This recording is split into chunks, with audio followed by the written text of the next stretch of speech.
Assalamualaikum warahmatullahi wabarakatuh. Perkenalkan, nama saya Ridan Azharna Wafasa dengan NIM 119207060.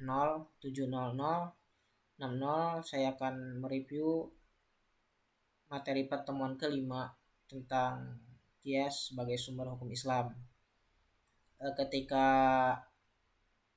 menemukan permasalahan fikih, yang pertama harus kita lakukan itu mencari ke Al-Quran.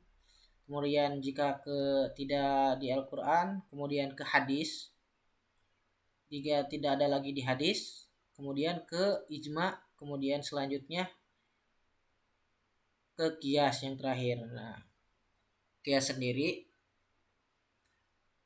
merupakan penyamaan dengan sumber hukum Islam lainnya, seperti contohnya ketika hukum memakan atau memakai narkoba.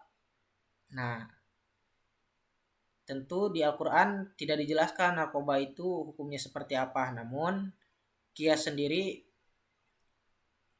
menyamakan narkoba itu sebagai khomer dalam Al-Quran, seperti itu. Nah,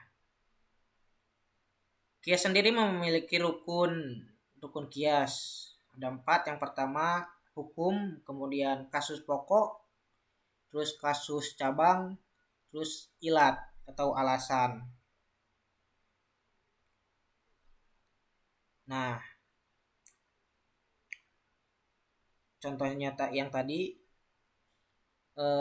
narkoba, kasus dalam Al-Qur'annya sendiri kasus dalam Al-Qur'annya sendiri itu seperti khomer. Terus kasus cabangnya itu narkobanya itu sendiri, kemudian disambungkan dengan alasannya kenapa, karena memabukkan dan membuat kita tidak sadar.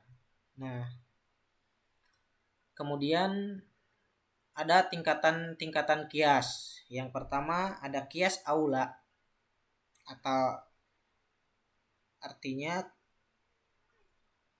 qiyas di kasus cabangnya lebih besar daripada kasus pokok. Contohnya kasus berkata menolak kepada suruhan dari orang tua sehingga membuat orang tua sakit hati. Nah, itu kasus pokoknya. Kasus cabangnya bisa seperti memukul atau memarahi atau dan lain halnya. Terus ada qiyas musawa. Nah, qiyas musawa ini kasus cabang tingkatannya sama dengan kasus pokok. Contohnya seperti zakat di Indonesia menggunakan padi. Nah, kenapa diperbolehkan? Karena padi dan gandum itu sama, jadi tingkatannya sama. Kemudian yang ketiga ada qiyas adna.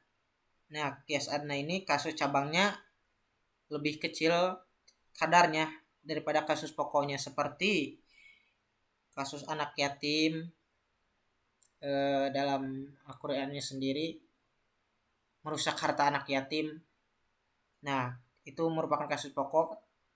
Kemudian kasus cabangnya memakan harta anak yatim, jadi lebih rendah kasus cabangnya. Mungkin cukup sekian. Assalamualaikum warahmatullahi wabarakatuh.